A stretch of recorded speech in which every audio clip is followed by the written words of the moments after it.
Welcome to today's webinar, Lessons from World-Class CTE Systems, Vocational Education and Training in Switzerland, brought to you by NCSL. It is now my pleasure to turn the floor over to Jo-Ellen Kralik. The floor is yours. Hello, and thank you for joining us for today's webinar. I'm Jo-Ellen Kralik, and I work in NCSL's education program, where I cover career pathways across the continuum of K-12 education through higher education to career. This webinar is hosted by NCSL, but we would also like to recognize the National Center for Education and the Economy, as they have been an integral partner in the work of the study group. This webinar is the first in a three-part series diving into element number 3 from NCSL's groundbreaking report, No Time to Lose, How to Build a World-Class Education System State by State. Element 3 is that world-class education systems have a highly effective and intellectually rigorous system of career technical education. The employer-driven Swiss VET system is widely considered to be one of the most effective systems of career technical education in the world. This webinar will introduce participants to the goals, outcomes, and governance of the Swiss VET system. It will also provide an analytical framework for comparing and measuring elements of other VET or CTE systems. Today we have the distinct privilege of being joined by Dr. Ursula Renold and Dr. Katie Caves. Dr. Ursula Renold is heading a research center for comparative education systems at the Swiss Federal Institute of Technology, known as ETH. And she's been there since April 2013. She's the director of CEMETS, the Center for the Economics and Management of Education and Training Systems, and runs its Education Reform Lab. In addition, she's the chairman of the University Board of the University of Applied Sciences and Arts in northwestern Switzerland. Dr. Katie Caves is a postdoctoral researcher at the KOF Swiss Economic Institute's Research Division on Education Systems, which is part of the Swiss Federal Institute of Technology, which is the ETH again in Zurich. So with that, I will go ahead and turn it over to Dr. Renold and Dr. Caves. So thank you so much for this wonderful and warm welcome. Hello, everybody. We are happy to share with you some information about the key characteristic of strong vocational education and training systems. And I especially invited Katie Caves to that call because she is an American, and she is also happy to answer questions to you because she knows very well the differences between what's going on in the U.S. and how is the system structured and what is the difference to the Swiss system.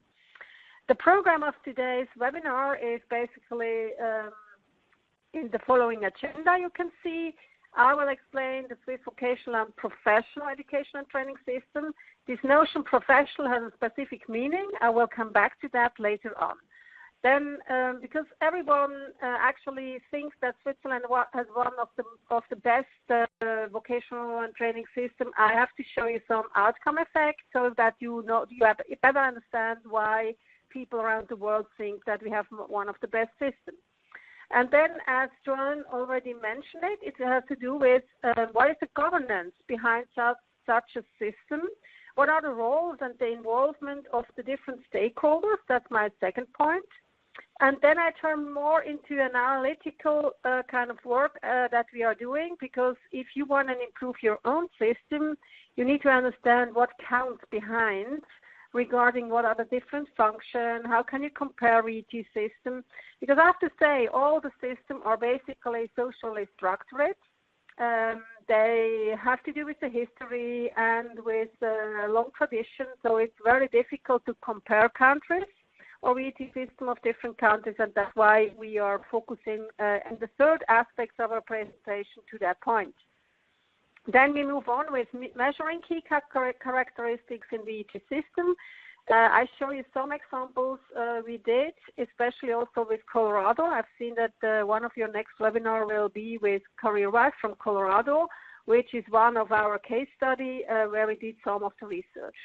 And last but not least, for those who want to follow that webinar, do a follow-up and want to understand a little bit more, we offer you a so-called Summer Institute. That was the starting point also from the Colorado initiative. Basically, now I'm going explain this education system. The title is, what you see here is a kind of complex system where you have a lot of elements on it. Basically what you see is the red and the green arrows, which mean wherever you enter as a 16-year-old after compulsory education, you can move on through the whole life and do more formal education, more pathway. Basically, you have progression routes for every program. In the age of 16, you see at the bottom of the slide, 70% of our youngsters are enrolling in a so-called vocational education training diploma. So that's why we are world leader in that. That means also in Switzerland the so-called Einsteins, those with a very high intellectual capacity are opting for that pathway because they have different reasons why they do it. For example, I myself, 35 years ago, I did the same. I did an apprenticeship in a bank, but actually I'm working at one of the highest ranked universities. So this is common in Switzerland, and that's why we have also a very high social status for vocational education and training. On the right side, you have these general education schools. It's basically the typical high school element, which is done by about 30% of the youngsters in the age of 16 to 20, and that is what we call the upper secondary 2 level. However, as you can see, we have so-called vocational baccalaureate for those who are academic gifted and want to go later on to university. For those, we offer a 1-year program, either after the federal VET diploma, or you can do that also parallel in a faster track. And that means that you have a direct entry ticket into the University of Applied Sciences, which is then on the tertiary level. So in the tertiary level, when you are 20 years or older, you have 4 different possibilities. One is basically what every country has. It's university type of education, where we have on the right side a typical traditional university, including the Federal Institute of Technology, where Katie and I are working. It's basically the MIT of Europe, to compare that with an institution in your country.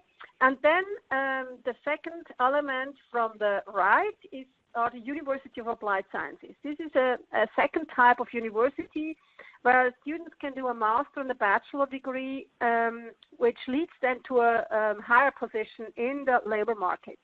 These universities are doing applied research, and it's a very demanded program actually, because the students as well, parents and companies, they know these kind of students, they are highly performing because they have a lot of experience from the workplace.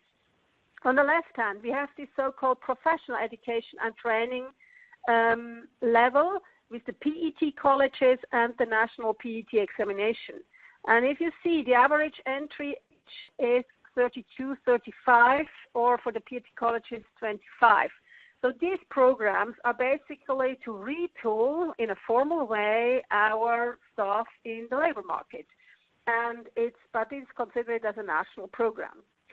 So what the most important aspect is that you see it's a totally permeable system. Wherever you enter in the upper secondary 2 level, you have options to move forward, to take progression routes up to the university or up to the professional sector whenever you want. Now, the purpose basically of VET is the following. The main purpose is preparing people for the labor market by organizing a meaningful and effective educational process. This is what we have to underline, because the entry into the labor market, you will see, has to do with how we anticipate what this labor market is looking for. But on the other hand, and this is especially important and to understand, vocational education programs without access to further education leads to so-called dead-end education, and that's absolutely not attractive for young people. So in a lot of the countries, you may find VET programs, but they are in a separate silo and they have no access to further education, which then devaluates the program itself And the reason is why it's not really on demand from the student point of view. That is one of the important elements that you organize a permeable system. Now, if we go into the details and try to analyze what is now the outcome effect of different countries, in our institute we created the KOF, stands for our institute, the so-called Youth Labor Market Index. Here you see the spider web with 12 indicators in 4 dimensions, grouped in 4 dimensions. I go quickly through that. The higher the score in each indicator is, the better. So if you find points at the top of an indicator, then that's the best score. We measure basically what is the situation for the young generation in the age 15 to 24. And in 4 dimensions we want to know, are they active on the labor market? And that is covered by 3 indicators: unemployment rate, youth unemployment rate, relaxed unemployment rate. Need rate means they are not in employment or education and training. And if you compare now the 4 countries you have on that chart, Switzerland is the dark blue line, Finland is the red line, France is the light blue line, and yellow or orange is Italy. So what you see is the southern part of Europe, they are really struggling with integrating young people into the labor market. And Switzerland basically has a high value, a good picture. If you move on to the next dimension, working conditions, we have 5 indicators describing a little bit the quality of jobs those youngsters can achieve. You see temporary worker rate means they have contracts below 18 months, or they, in the next indicator, work involuntary part-time or atypical working hours, or in work at risk of poverty. So if you see what the picture is in the working condition, you basically start to realize Switzerland is all the time almost very good, above all the other scores. And what we see here, Finland, the case in Finland is remarkable, because Finland is considered as a country with a good education system. For a couple of years, they are the leader with regard to PISA scores. However, if you see Finland, they have a high youth unemployment rate, and youngsters are not really working in good conditions. So there must be a problem somehow in that element of the education system of Finland. And if you see the yellow curve, Italy, this is a disaster. You have youngsters not finding really a job, and if they find a job, they are working in bad conditions. On the left side, we measure education, if how many people in the age of 15 to 24 are in education and training. Basically not a big difference among the countries. But if you then measure the skills mismatch, meaning are those well-educated people really working in a job where a college degree or an academic degree is demanded or not? If the score is high, then you have a good mismatch, a good skills matching between the jobs who are needed, a kind of education and not. However, as you see, France and Finland, they have a high skills mismatch. They have a lower score, so they face kind of problem.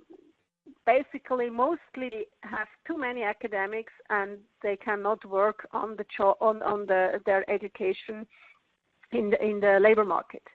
And then the transition smoothness, these 2 are indicators. I don't go into the detail, measuring basically the duration of integration, how much months it takes from the education to the labor market. Now, what is interesting is that we want to know now, okay, if we have, here is the next slide, the correlation between what type of VET approach do those countries have, and we make a correlation with our KOF Youth Labor Market Index. So from the OECD, we know, and you see that on the bottom of the slide, the percentage of school-based VET. So you can offer VET in a fully school-based setting or in a combined one. That's then my next slide. here what you see is there is a correlation between our KOF, between the outcome index on the labor market and the type of VET approach. So you see Switzerland is basically having a very low percentage of school-based VET. Most of them, if you offer that, it's in the French part or in the Italian part, but not in the German-speaking part of Switzerland. However, Finland and Italy, 60% of their VET approaches are basically full-time school-based approach. If you now go to the other slide, you see the same correlation, but we compare now the percentage of combined school-workplace training with the KOF index value. And again, Switzerland and the followers are Denmark, Germany, Austria, basically those countries which are famous for the typical dual VET, that means this combined vocational training approach. They are on the top, meaning have a high youth labor market outcome value, while Finland, France, and Italy are more or less on the left side. Saying that, we have to go into the detail. What is really what matters with regard to VET, and that of course has to do with the governance. Basically, what we can say is there are several factors who are influencing a good VET system, and of course, the partnership and the involved actor are crucial. If you have not the employers on board, you will definitely face a problem to improve your outcome effects. But also, the legal framework, of course, matters a lot. What we know from other countries, if you have a totally fragmented system where, in your context, I would say, where every school district can do what they want, it's very difficult for partners in the labor market to cope with. So in Switzerland, for example, we have one constitutional article saying that vocational education and training is a federal duty. Therefore, we have a federal act on vocational and professional education training and respective federal ordinances. As we are a federalistic country like the United States, the 26 cantons, they are responsible for implementation. They cannot really decide about what they want to do. They are involved in all policy frameworks, but they are not allowed to make their own concept because the national organization, which I quickly will explain later on, they have a say. The national organization means basically industry association who are responsible to tell them what is needed on the labor market. So what we can say, and that is basically why we have such a performing system, we have a tripartite partnership between the central government. There is also a VPET called the Swiss Federal Institute of Vocational Education Training. This is basically for teachers in the VET field. Then on the left side, you see professional association and sometimes included trade unions. 600. We have 600 professional associations. They are responsible for setting and defining the qualification standard for each occupation. And you can say professional associations are like a club of companies, and the companies who are member in that professional association, they are training companies. And on the right side of our partnership, we have the cantons. They are basically the owner of the schools and the educational providers. So what we normally say, it's a public-private partnership, and this public-private partnership is defined by law. And if that works well, it has a very high impact on the labor market through the well-designed educational process. At the end, it leads to a federal recognized diploma, and that is a very high value for the student. Because wherever you want to work in Switzerland, it's recognized. Every company knows, every HR boss knows if that person is showing up with a federal VET diploma, they know what is the qualification standard behind. So now I would like to go and explain you a little bit more about the main partners. And this is the big difference to most countries in the Anglo-Saxon world. It's this organized industry. So basically we have three levels of industry bodies who are engaged in vocational education training. On the one hand, these are the so-called national umbrella organizations, where we have two big ones. The Employer Association, which are here named as Confederation of the Swiss Employer Association, is the one body, and the other one is the Swiss Trade Association. Both of them have around 250 national organizations behind. Then we have two unions, the Swiss Federation of Trade Unions and the Swiss Association of Commercial Employees. I have to say Switzerland is not a unionized country, so they are not really strong in Switzerland, but we include them on a national level, as you see that on the right side, as members in Federal Commission, Federal Experts Group. They are more involved when it comes to new strategy, policy topics, and so on. In the mid-level, the next level, this national level, we have the really important professional association. As I've told you before, 600 professional associations, which then are member of one of the umbrella associations. And the trade unions are only involved in setting qualification standard of one occupation if we have a so-called collective labor agreement. And out of 230 occupations, this matters only for around 40. Those national professional associations, they basically are defining the occupation, what kind of occupation we have to deliver, or where we want to have apprenticeship or vocational education. Then they decide together with teachers and people from the cantons the framework curriculum, and they themselves prepare the training material for companies. Huge work, and everything is covered basically by the industry association, no subsidies from the state. It's all collected money through companies and the funds they have by their own, those professional associations. In the region, that means in the cantons, we have Regional Chamber and Trade Association or Chamber of Commerces. They basically help to promote apprenticeship and sometimes carry out examination, which then happens in the industry. Now, why is industry involvement so important? What you see here in the job market monitor of Switzerland, this is basically a long-term trend where you from 1950 up to 2040 see the long trends, what we can observe on the job market. So the University of Zurich is analyzing what are the job offerings of the Swiss companies. And what you can see is in the long term, the yellow curve is basically saying companies are not anymore looking for people having only a compulsory education. So you must have something more than just compulsory education. The blue line is basically saying 50% of all job offers are looking for people having a federal VET diploma. This is our apprenticeship. And this, as you can see, it's quite kind of very stable and, will be consolidated in the future, not more than 50%, because we see other trends. The other one is the black line saying we need in the future more than just upper secondary 2 education. This is also a growing trend. But the most important, and this is a little bit something that this is a problem for schools, those trends who really are a little bit dangerous are the red and the green one. The red is saying soft skills.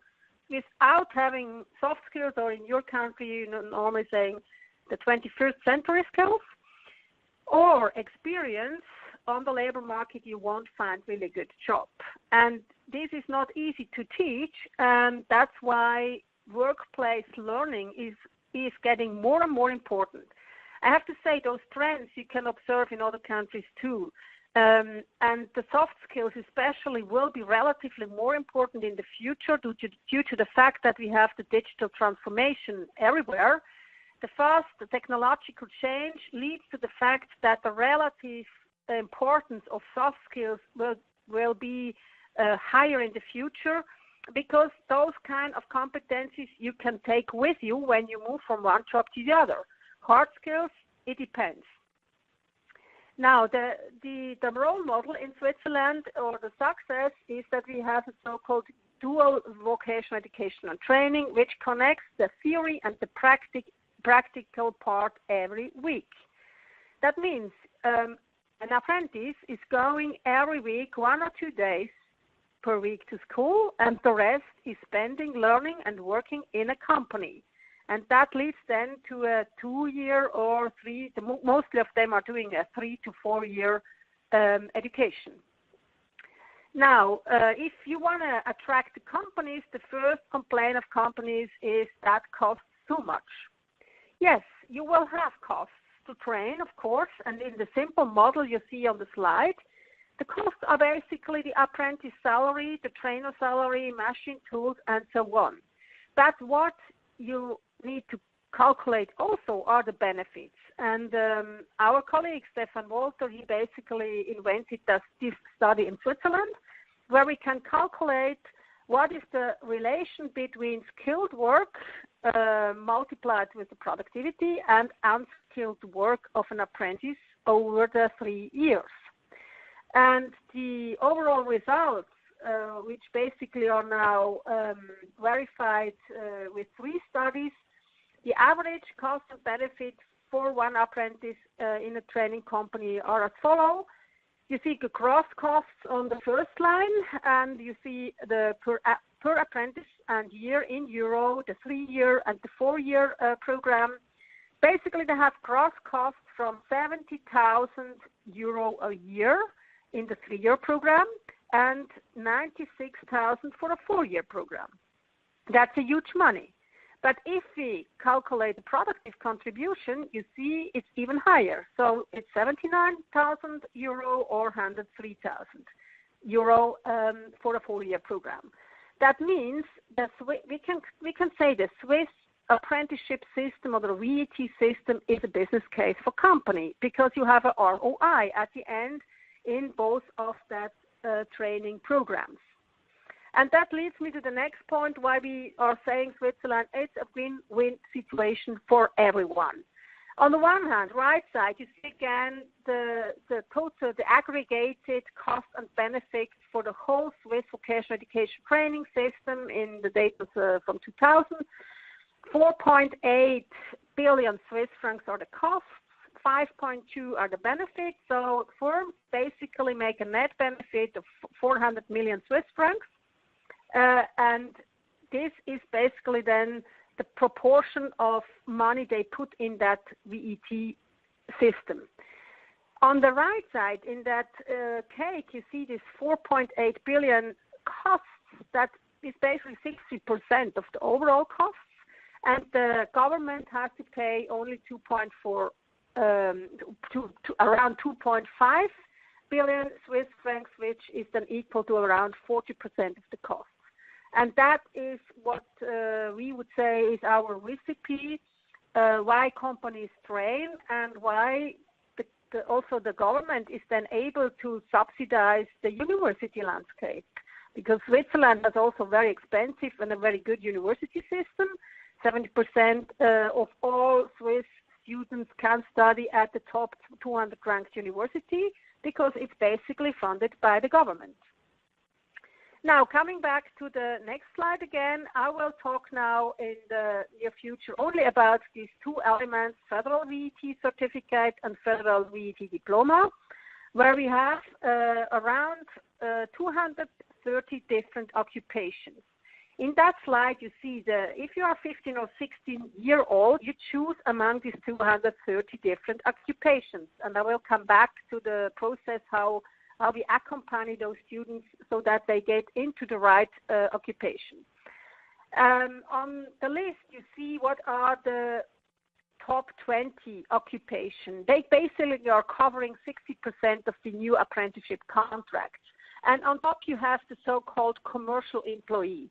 This is a very general apprenticeship. You can work on a bank, in an insurance company, in every back office, or in every company where you have to deal with administrative work. This is a very fancy one. You have 3 languages, not only German or the language of the location you are living in, but also 2 foreign languages. You have kind of a high math standard in that occupation. And basically, this is an entry into, I would say most of them are moving on then to the University of Applied Science program. Retail clerk, healthcare worker, social care worker, electricians, IT cooks. So this is the list of the most demanded vocational program. Now, the preparation of those youngsters, of course, is also very important. So what we have is a very good career guidance and counseling program and the so-called case management. So in the 7th and 8th grade, the kids are getting first exposure to vocational guidance. It's mandatory that at least parents with their kids are showing up at the vocational guidance center, which is not part of the school. It's a separate cantonal unit. And they have to get information how they now can decide what is the best thing for my kids when they end up with the compulsory school. The teacher, together with the vocational guidance and counselor, make sure that every kid has an opportunity to move on. And if they don't, if the teacher knows that in the class you may have 2, 3, 4 people at risk who may not have a solution after the 9th grade, then they get access to the case management, and the specific person with a specific education help them to figure out what is the problem and what kind of help do they need in order to get access to an upper secondary 2 level. Identification, detection, and continuous monitoring of risk group is then the duty of case managers, together with the career guidance and counselor. What we have as a policy is we want to have 95% of kids in the age of 25 finishing with an upper secondary 2 diploma. That's the policy goal, and we are not that far away to reach that goal so far. Now, if you have a cohort of 80,000 students every year moving into that apprenticeship system. So that's not anymore, the matching is not anymore done between counselor and school. So we have a so-called apprenticeship market, which is a web platform, and the companies can offer their apprenticeship places, and students learn how to apply for an apprenticeship job on that apprenticeship market. What we see is here is basically the success rate. You see the VET diploma, the attainment upper secondary from 2004 up to 2012. We either realized a percentage of 71.6 people finishing their upper secondary 2 education with a vocational pathway, 23 with the general high school education, and we reduced that proportion, only 5.3% do not have at the end of 25-year an upper secondary 2 education. Okay, then the good side is, of course, we meet the needs. Basically, we can say the companies, because they are so engaged in that process, they get the qualification profile they are really looking for. This is another chart here. I can explain you the percentage of employees with highest education. Again, 50% of the staff in the Swiss small and medium industry do have as a highest education a full VET diploma, followed by people, which in my view is still too high, having only a compulsory education. This has to do with the high percentage of immigrants in Switzerland. We have 25% of immigrants, and mostly of them do not have really an upper secondary 2 education. On the bottom of that figure, you see conventional university degree in Swiss companies, only about 10% of people do have a traditional university. In your words, that would be a 4-year college degree. And we are the innovation leader worldwide. That means if you want to have really good performance with regard to innovation in the whole country, you need to have both qualification, the practical as well as the academic. With that, I end up the overview about the strengths of the Swiss vocational education and training system. You see here a summary: strong employer element, strong employer engagement, market-driven. You learn on the best available technology. That's, by the way, a very important aspect in the future due to the fast digital transformation. If you have the workplace as a learning place, you all the time will learn on the best available technology in the company. Schools have some problems to cope with that pace. They normally do not have the money to invest again and again in the newest technology. And that's another advantage if you expose people in a very early stage to the best available technology. Then the effective tripartite partnership between the three partners I mentioned. National sector organization, those 600 associations are setting the standards of excellence in their specific occupation. Well-balanced mix between academic and professional skills. A very strong tertiary professional education training sector, which is also something that our small and medium companies are looking for. Permeability, so no dead end in the education system of Switzerland. All professionals, including instructor of a company, have additional training provided by the Swiss Federal Institute of Vocational Education Training, and of course quality control, career guidance and research. So with that, I would like to move on to what counts now. If we go a little bit, if we decontextualize what you have seen from Switzerland and go a little bit in a more abstract analysis, what you have to consider is vocational education training is linking the education system with the employment system. And now I see I have a problem with that slide. It's not animated. So, okay. I cannot show exactly the slide I'd like to, but I can explain you. Bridging the education and the employment system means that you have to link the governance, the actors who are in the employment system and in the education system. You need to have a specific VT approach. Is it occupation-driven or not? I mean, the labor market in Switzerland is structured by occupation, not just by jobs, for example. And then what we also need to take into account is the education, the type of governance you have, if you are fragmented or not fragmented. That's then another element which is important.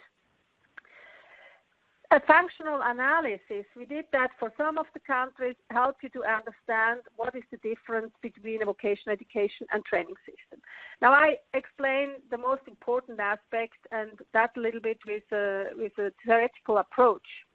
So the system theory is helping us to understand what is the rationale behind the education system. This is in the upper part of that slide, where you know that the program of all education is a curriculum. A curriculum leads hopefully to the education in the head or in the body of a person. And the code is passing or failing. Everything in education is selection. You have to decide about if a student passes or fails, and that leads then to the career either within the education system or towards the labor market as a professional career. Now, in the bottom part of the slide, you see the program and the codes of the employment system. The program, basically, it's a market. It's skills, supply, and demand for labor. Labor market is the program, and the code is simple. It's payment or non-payment of a wage. Now, what the VET system should really make sure is that you have a close linkage between the actors of both systems. So those who are constructing a curriculum need to know what is the labor market in my state, in my country, looking for. And that's normally the problem that you have, why you have skills mismatch, because education, especially college people, don't need to care about that. What do the people really, what is the labor market in our state looking for? And if that is not anticipated, yeah, you may be affected by skills mismatch. what I have also to say, if you pass or fail, and I would say in a phrase you can understand from your point, if you have a too high dropout rate at the high school, let's say 40% of dropouts at the high school, then the responsible person at the education ministry should ask, okay, what is wrong in our system? And we have the same problem in Switzerland too. Here you see the boxes, and with the years where we reform our system, because we start to realize one program is not enough for the whole course. We need a functional differentiation of the programs. For example, in 2004, on the left side of the slide, we invented the 2-year vocational program for those who are not really academic gifted, but practically gifted. And we discussed with the labor, with the people from the employment system, do you have any work which needs a little bit more routine work? It's not that ambitious intellectually. And we found out that about 20 occupations we can offer for people who are practically gifted but have bad school marks. And that's now kind of a very good program that those people, if they open their mind later on, if they get a better self-esteem, they can move on to the third or fourth year or to another program in the tertiary level. In 1996, we invented the vocational baccalaureate and the University of Applied Sciences, which makes the vocational education system totally attractive to everyone. That's now even the students at the University of Applied Sciences in Switzerland the number is higher than at the traditional university, because the students start to realize that they can earn a little bit more money with this kind of degree, due to the fact that they are equipped with a lot of soft skills and experience.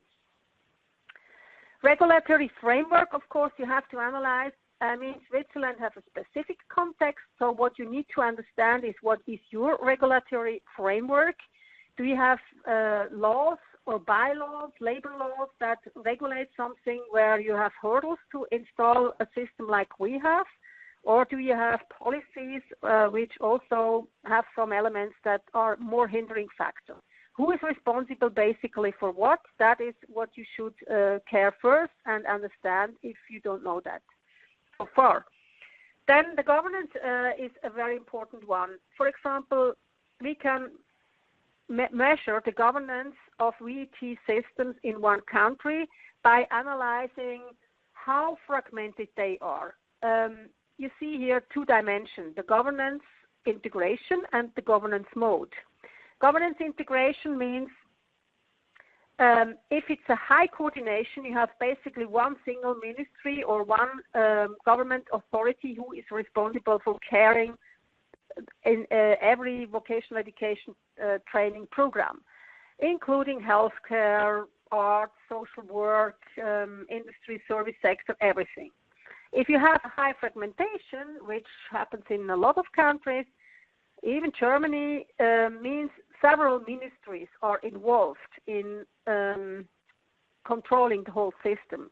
And that produces inequality of access, for example, or that produces inefficiency also.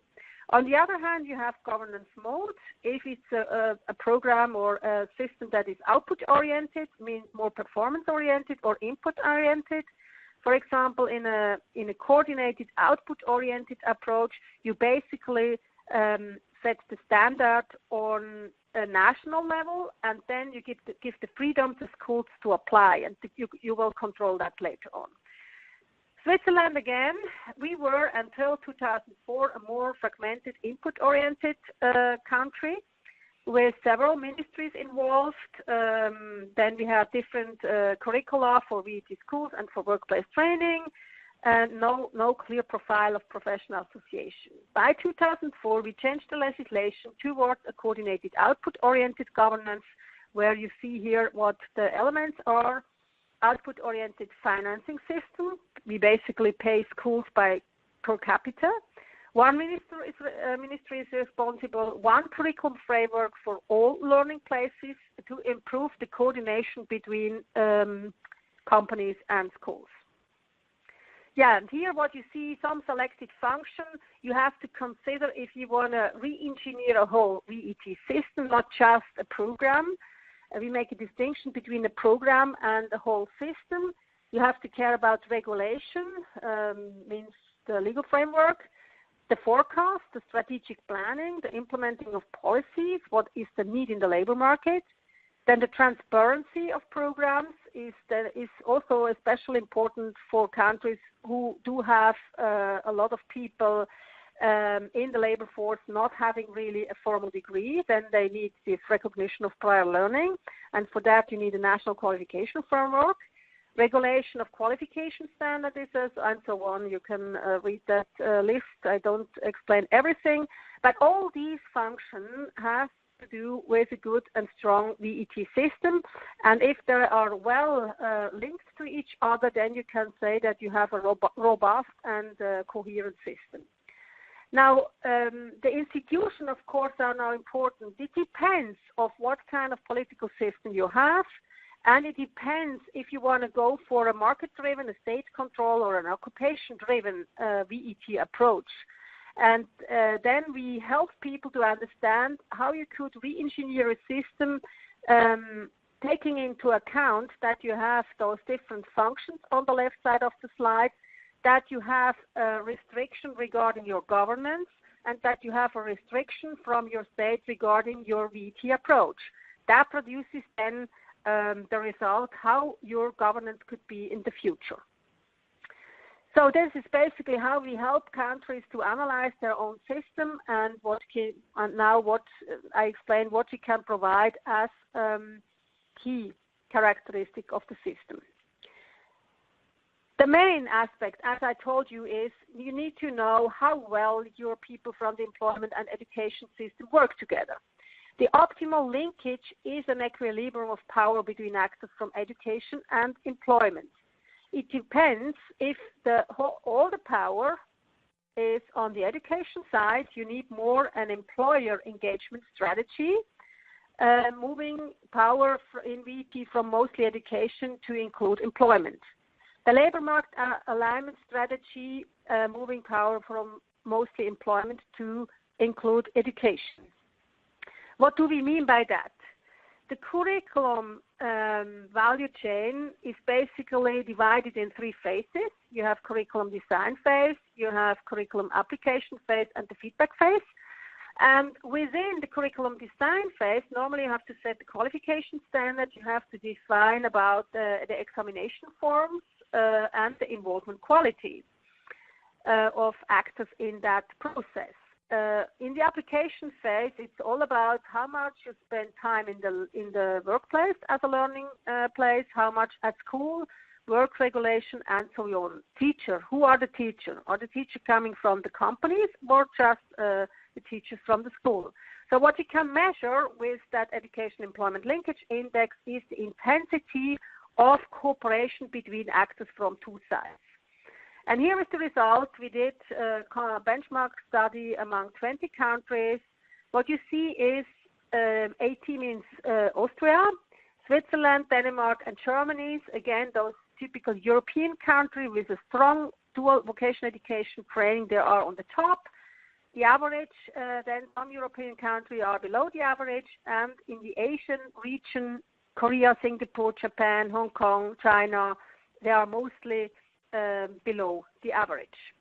What we find out by that research is key feature of strong VET system. Employers are involved in setting the qualification standard, deciding when an update needs to happen, and setting the examination form. And students spend most of the time in the workplace instead of the classroom.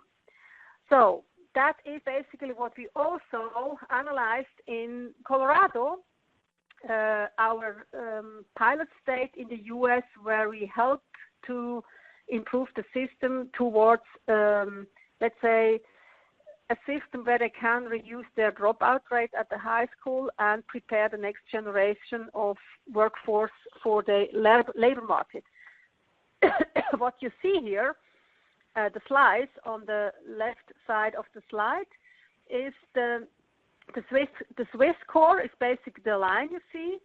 and the colored face is the Colorado score. The bigger the slice, the more important is that item. So what you can see quickly is Colorado is doing well in some of the criteria, in some of the sub-dimensions of this education employment index, but they are basically good in elements which doesn't really matter a lot. Where they have a weakness is how to engage companies in setting curriculum standards and in defining the CET exams in the workplace and so on. So this, if you have such a study, it helps you to get in touch with companies. What we know, because what we know is here from the correlation, and we do additional causal research to prove that, the correlation between the two indexes, the benchmark instrument we developed, is already kind of interesting. That means those countries having this strong linkage between the two systems, they basically perform better than the others. Another study we did is if you want to attract companies to train, you need to understand the skill shortage. And also through a survey, we basically tried to figure out what is the situation in Colorado. They have long vacancy duration, skill shortage decrease the growth of most of the companies, and the low satisfaction with the newly hired people. We asked them, what do you think is, which kind of skills are very important? And what you see here is the importance, the higher this dimension is in the chart, the more important this skill is.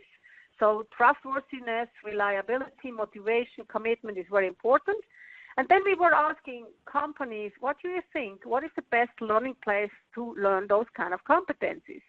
And to our surprise, the results of these Colorado companies is basically similar as we have that in Switzerland.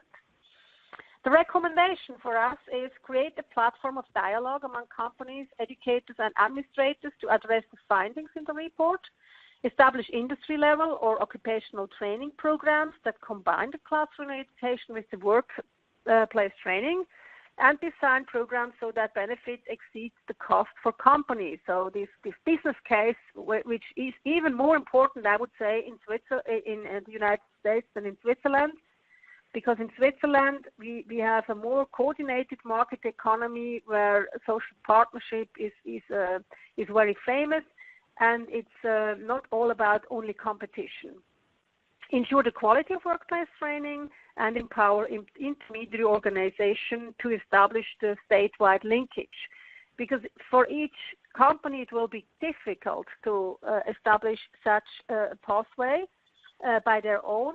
You need a kind of intermediary organization who help to organize kind of on a state level work so that especially the small companies can take part. That said, I think it was a lot of information. We know that it's very complicated to reform a system. Therefore, we provide a program where we help to overcome some of the difficulties in your own school district or in your own state with a systemic challenge and sustainable reform. So how can you, from a pilot project, move on to a systemic and sustainable implementation? This is basically what we are doing with Colorado. They have now a vision, a strategy, goal. They analyze their strengths, weaknesses, opportunities, and threats. They have the innovation plan. They have set up already pilot projects, and they start to calculate what does this mean if we want to upscale that on a state level. So this is where we are with regards to Colorado. Organizing a knowledge transfer, you cannot copy the Swiss system, nor the German system. That is not feasible. But what you can do is you can empower high-level actors from your education and employment system within your country. And what you need is evidence-informed training. So people need to understand why it should be slightly different in your country than in Switzerland or in another one. You need especially good data because the data matters a lot. You need to understand the differences between Switzerland and another country, and that helps you then to conceptualize your own approach in your state. What we can offer is we can offer to work with you on a reform case. This is basically what we are doing in our summits. I will explain later on. And what is important is that you first identify if you have a coordination or control problem between actors from both sides, education system or employment system. And of course, leadership is everything. We analyze and accompany more than 30 cases in the whole world. And what we figure out as a first important aspect, you need a clear leader who is able to set up a reform strategy. So from my personal experience, I myself was 12 years acting as a Secretary of State in Switzerland, responsible for vocational and professional education and training, and we had more than 300 reforms. So what I can tell you is the risk of such complex reform projects are the turnover of staff after 3 to 4 years. They get fatigued. So therefore you need to organize capacity building, knowledge database, documentation so that the next generation can move forward on a certain level of information. Then another risk is lack of financial resources. Projects are only financed for 2 or 3 years, but these kind of reforms last 15 to 20 years. So constant fundraising is a duty. The fatigue of staff and stakeholders after a certain starting phase. They don't see really the fruits so quickly, but are very hardworking people. So my solution is, or my recommendation, celebrate every small success, and esteem from high-level authority can help also to spotlight also the pioneers. Media campaign against reforms, against the management is a crucial point at the beginning. So organize high-level groups that is well informed about risk and can react to support the team. Too much troubles at the start of a pilot implementation because you want to do too much at the beginning. And then you need a lot of troubleshooter while the pilot project is going on. Opponents dominate the debate is a risk. That can be, for example, the unions, the teacher unions.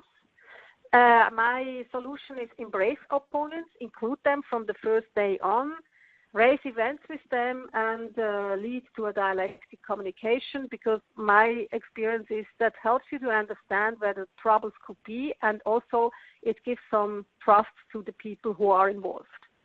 To summarize, barriers of complex reform projects are basically the lack of leadership, fragmentation of reform efforts, everybody is doing something but not coordinated, vague targets, outcome focus instead of process focus. You should go together on a way. It's very important that you form a good team. Lack of information and stakeholder buy-in, and lack of ecosystem understanding. You don't know where the hurdles are maybe in your country. The success factors are basically kind of opposite: strong leadership, team approach, clear and realistic vision. Start small and then scale up when you have a success. That is what we see now also in Colorado. They were wise to start small, and now if they know how it works in their own context, they can quickly upscale the project. Operational thinking, also communication and marketing, of course, nowadays very, very important, and information gathering. With that, I would like to almost end here. Just to mention that for those who want to be accompanied like Colorado, we offer the Summer Institute every year. The next one is from June 27th to July the 6th. And it's basically a problem-based learning reform lab where you can bring in your own reform case, and we help you to tackle that and to prove that reform. And hopefully that in a due time you will see the fruit of that effort. With that, I would like to thank you, and I'm looking forward to discussing with you. Thank you very much. All right, thank you so much, Dr. Renold, and I also want to thank Dr. Caves for answering the questions over here in the chat box throughout the presentation. I think that's it's been really wonderful for the participants. So we're going to go ahead and move into questions, and we're going to go ahead and prioritize questions from members of the International Education Study Group. So if you see the chat box on the left-hand side of the screen, you can type your questions in there, and I will moderate the questions with our speakers. To kind of get us going, I wonder, Dr. Renold, could you talk a little bit about teacher training and training for the workplace employees on how they're interacting with the students and what that kind of looks like? Mm-hmm. Yes, that's an important topic. We have different types of teacher because we have basically three locations. One is the typical school part where you have the traditional teacher which can teach their subject, math, language, other things. Then we have a group of teachers coming from the practical field. They are basically part-time teachers. Part-time they are working still in a company, and part-time they are giving the theoretical topics. They educate them in the theoretical topic of a specific occupation. Can be safety standard if it's a technical, a STEM occupation, for example. Can be also the typical method what kind of physics or math you need to understand in order to start working in a manufacturing field. And the third part is basically teachers. These are the instructors. These are the person who are working in the company and acting as a supervisor of the apprentices. So what they need is they need to understand what's going on in the school, and what is their duty in the workplace, what is the syllabus or the curriculum for the workplace, what are the goals the students have to attend. So all of them have a different kind of further education. Of course, the school teacher, it's basically what other teachers do have as an education too. But then for the part-time teacher, it's a very specific one. It depends on the formal education. If people are, for example, working in the manufacturing field, they are educated as an engineer, then they need more pedagogical training, how to educate youngsters in that specific occupational area. And the instructor, of course, they need to do the same. They need pedagogical training, and they need to understand what is done in the other two learning location, so that at the end, everybody is really contributing to the same goal that the student, the apprentice, is attaining the goal at the end. Great, thank you. So if I'm understanding correctly, are the classroom-based educators and the workplace-based educators communicating with one another throughout the process? Yes, but it depends. It depends, of course, if you are in a big city and how big the campuses are, where is basically the company. The communication is more during the teacher education, because we have one national institute. It's the Swiss Federal Institute of Vocational Education Training, and they make sure that the teacher training for the school teachers, for the company teachers, for the part-time teacher is coherent from one to the other, and that they have an exchange during that teacher training. Later on, it depends if they have a good connection to each other. Of course, with some platforms which we have in some application, can have a chat, or they have a learning platform where they can exchange the instructor of the company with the teacher. That is possible, but that is very different from location to location. Great, thank you. Add something? Mm-hmm. One other thing on the communication that's going to be very different from an American point of view is that in the Swiss system, when you're an apprentice, your primary, like the person you're really accountable to, is your employer. So you get the job as an apprentice with the employer, and then they sign you up for school. So if there's a problem, if your grades are falling, if you're not showing up for school, the first person the school is going to call is the employer.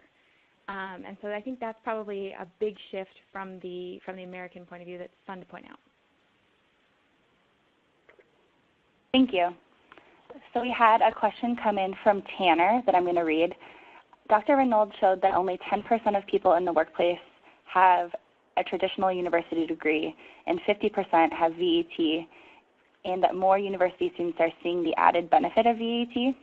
So the question is, what are some examples of careers or benefits to employers of students who get both VET and a traditional university degree? And which is better to do first? It depends, of course. You know, what is sometimes underestimated is the age in which you start. You start in the age of 15, 16 in Switzerland, and you are in a very difficult age. That it's this adolescence phase. And I just can tell you from my experience, I was in a forming phase at that moment. I could have gone to a high school if I would like to go, but a lot of students or kids at that age, they have enough of school. So if you have an option for them to expose them to this adult setting where they want to be in the future, getting adolescent phase means I want to become an adult. If you can expose them to this adult setting where they can learn from role models, that helps to overcome this adolescence phase in a totally different way. You quickly, and we know that from other studies, after 6 months, the kid is turning towards the attitude of an employee. And because they get quickly a very good self-esteem, they are a member of that company, they are treating it like an employee, and that helps a lot to develop the personality. That's why it's so in demand in Switzerland, because a lot of kids, they are struggling at that age with moving forward. So I say it depends. If the youngsters at the age of 15 is in that phase where they not know exactly what they want to do, my recommendation to parents was always let them do what they want to do. If they want to do an apprenticeship, maybe combined with the vocational baccalaureate, let them do where the motivation is, where the passion is. That's much more important, because that will change after 3 to 4 years. With 1920, this adolescence phase is almost over. And then if you have this progression, you can move forward. So for those kids at the age of 15 who are tired to go to school anymore, I recommend to do first an apprenticeship. For the other ones who are keen and like to move on to the high school or to an academic baccalaureate, let them do, because later on it depends where you are and what is your dream at the specific moment. What we know from research is the labor market validates the cross pathway. So if you start at the vocational education training, move on to the university, or vice versa, you will earn more money later on in the labor market. Thank you. So I think this next question might be for Dr. Caves, and it's from Senator Elliott. And I think it's referencing a previous question in the chat, but what types of apprenticeships lead to very low wages, as referred to in that previous response? So we were talking about the risk of, the social and economic outcomes of apprenticeships, and I referred to a study from Dr. Bacchus-Gellner's team that people who have done an apprenticeship have a lower risk of unemployment or of earning very low wages compared to people who have done the same number of years of academic education. And in that case, it's not that a particular apprenticeship leads to very low wages. It's that basically since university graduates are more likely to be unemployed, or maybe what happens a lot is maybe somebody with a university degree takes a couple years after university and they're working as something like a waitress or something where they're just not making the money they could be making. That's less likely to happen with an apprentice because they have a direct ticket into the labor market. Great, thank you, Dr. Caves. Our next question is coming in from Ms. Solis. What does the relationship look like between career counselors, case managers, and students and parents? And I also wonder, in answering this question, if you could speak to what the career counseling and exploration process looks like as it starts sort of in primary school, ahead of making the decision to go into the VET system or not. Mm-hmm. Okay, basically important is to know that we have specific career guidance and counselor centers. These are specific units in all the cantons and in the big cities. The counselors, they have to take contact and stay constantly in contact with the schools, especially with the seventh grader teacher and their classes. And the first contact is that the counselor basically organizes with the teacher when they show up in the class and explain what is career guidance, what they can expect, and what is their duty in the next 2 years. Because from the 7th grade to the 8th grade, they basically several times in the compulsory school, they have to treat career guidance at school, but get support from this independent agency. Now, if it's coming closer to the end of the compulsory school, means in the 9th grade, they then have to show up at the Career Guidance Center and get in touch with the counselor. And then they have a 7-step procedure where they guide the youngsters through the process. It's normally done together with the parents. If the parents are showing up, it's not mandatory. It's only once the parents have to show up, and then they basically can send the students by their own or the kids. And the career guidance helps them to figure out among the 230 options. They have basically 22 occupational fields where they know what are the questions in order to figure out what occupational fields, 1 or 2, are maybe the most important one for that person, according to the motivation and the dreams these kids have.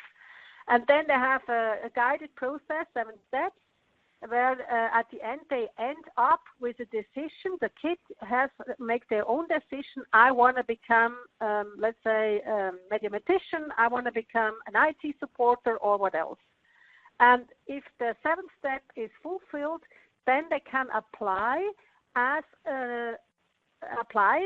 for an apprenticeship job at the apprenticeship market. And in the Career Guidance and Counseling Center, they learn how to apply. They get guidance and help if they don't know how to do it. Sometimes the teacher also in one lesson, they help them. And then they apply for that job. And then it's basically the same procedure as if you would apply for a normal job. You have to send your application forms. You have to show up for an interview, and so on. So, and then the company basically decide if they want to take them or not.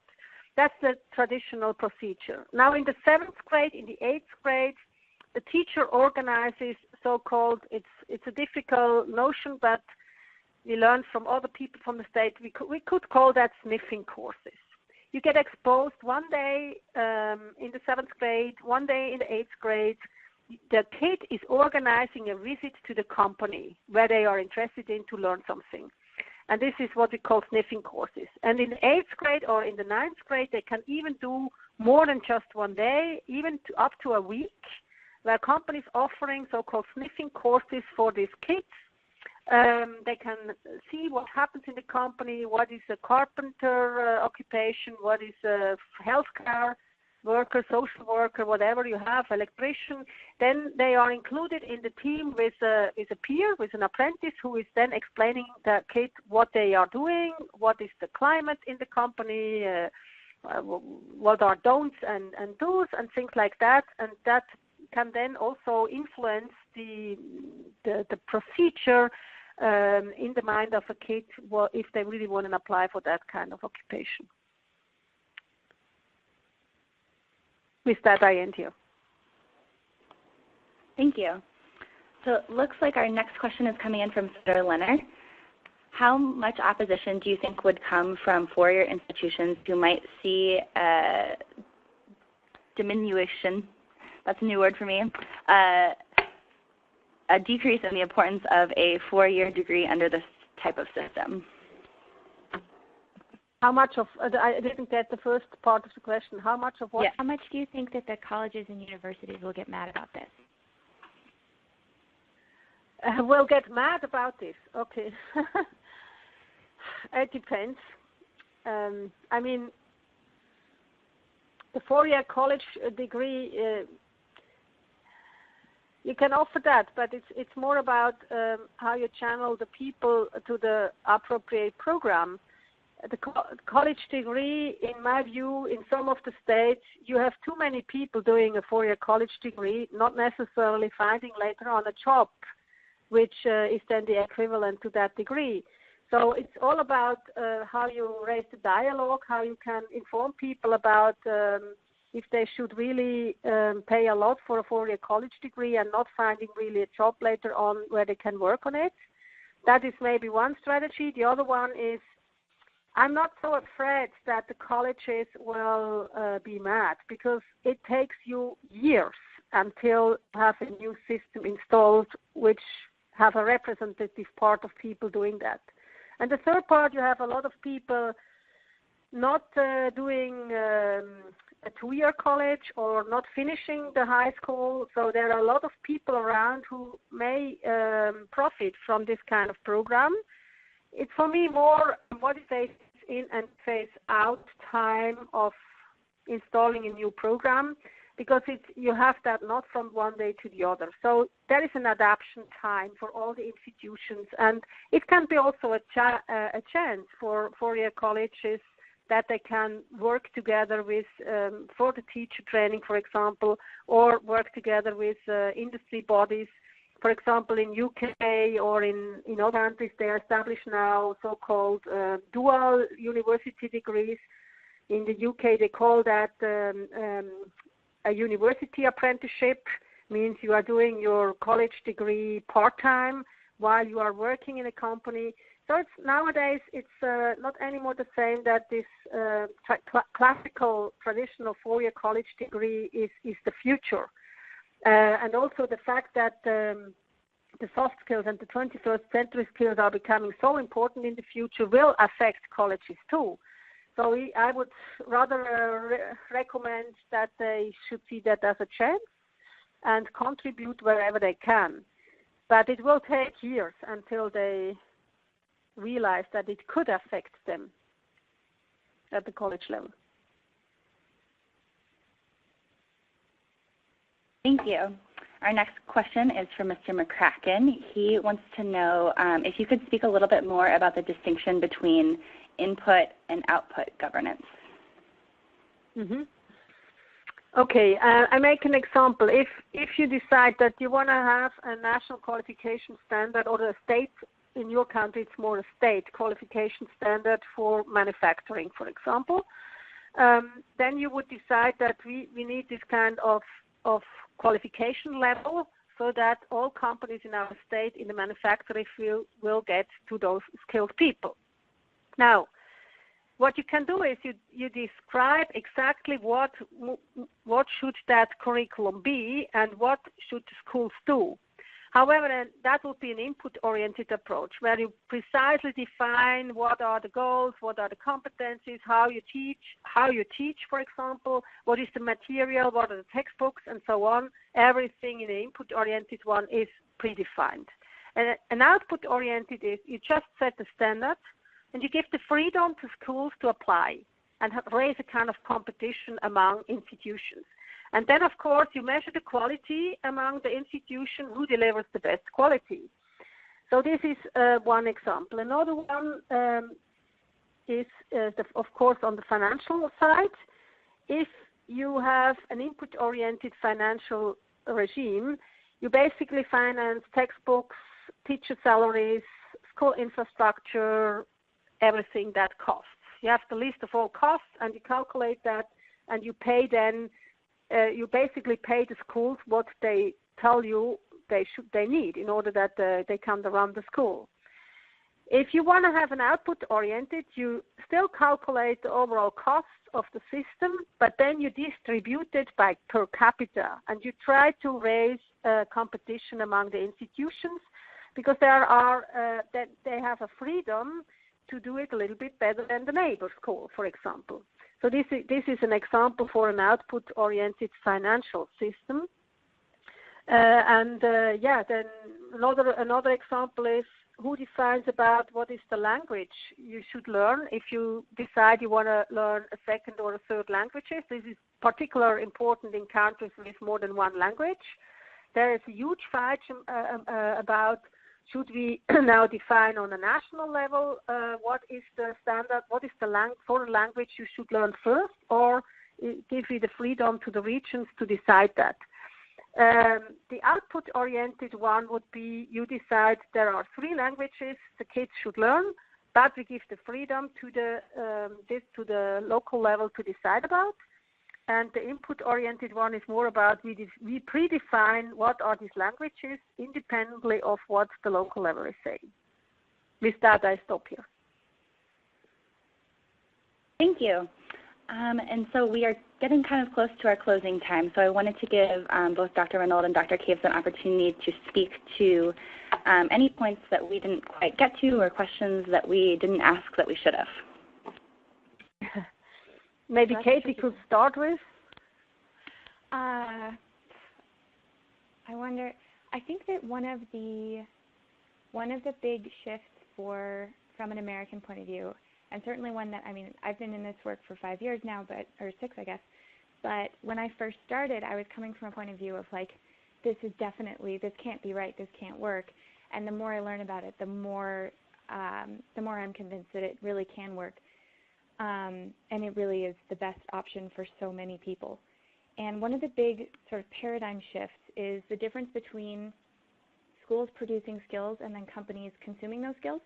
And then if companies aren't getting the skills they want, they might make donations, but a lot of times they just complain. And then that transition from, okay, companies are consuming the skills that we produce to companies are going to have to co-produce the skills. If you want really, workforce-oriented education, if you want us to meet your skills needs, then come to the table, not just as advisors, not just as, someone who doesn't have skin in the game, but as investors in this. And you'll make money in the process. You get better graduates, you get more skilled people, but you also get, the returns that you make during the training program. But that switch from from companies as skills consumers to skills producers is a really big sea change for the U.S. I don't know, Ursula, what have you got? Yeah, we had a lot of very good questions, I would say. What I would recommend to people from the United States is you have to think about if you want to do an incremental reform within your education system or a radical one. I have a lot of discussion with my friends from the Harvard Graduate School of Education and the Pathway to Prosperity Project, Bob Schwartz and Nancy Hoffman and their team. And I all the time tell them, if you don't start with a radical approach, you never really come to the conclusion that is feasible. It's basically what Katie Cave said. There are a lot of people who are not believe that this is feasible in the United States. And I was really positively surprised when I met the team from Colorado. And the business guy, it was Noel Ginsburg, who basically, after 10 days attending the Summer Institute in Switzerland, decided, you are right. If we don't try it in a radical way to convince companies to train, and as an employer, he understood what we meant, we never will get to that outcome effect we are looking for. And that's why I know it's a very difficult decision to take. However, if you don't try it, you never know if you could do it. And I'm really happy that you have the webinar with the career-wise people. I myself have seen really hundreds of reform, but I can tell you the team in career-wise is such a performing team, and they have exactly those good ingredients you need for a reform, a leader, hopefully coming from the employer side, who sees the big picture, who understands the language of companies, and who is willing to contribute even if everybody is not believing in that.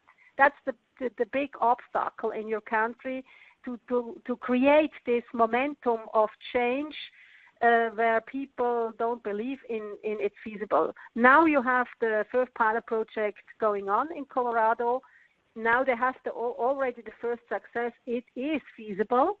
However, of course, the question is, what is the timeline? And I was really recommending that if you want to change the system, don't have a too short timeline. You need to develop a strategy for 15 to 20 years. because you will see how complex it is and how long it takes until you can change the culture among companies. What Katie says, from this consumer-oriented approach to the combined consumer and producer approach, that takes a little bit time. And therefore, yes, I heavily recommend you that you find some other districts in some of your states where you find the right people who try to do that radical approach. Seeing is believing. You need to see it, how it works in your context, and therefore CareerWise is now the small fruit of that activity, and I hope that you can learn from them what is feasible and where are maybe the most important obstacles. With that, I end here too. All right. I think that's a great ending point. Thank you again, Dr. Renold and Dr. Caves, for joining us today. I know that we're all walking away much more familiar with the Swiss VET system than we were when we started, and I think we all have some more insight that can inform our thinking about career technical education in our states. Our next webinar in the series is scheduled for Friday, March 16th. We will be hearing from Gretchen Morgan, the president of CareerWise Colorado. And as was mentioned today, CareerWise is implementing a modern system of youth apprenticeship in Colorado, and it drew its inspiration from the Swiss VET system. So with that, I hope that each of you have a really wonderful rest of your day and a beautiful weekend. Take care. Bye-bye. Thank you so much. The same to you. Thank you.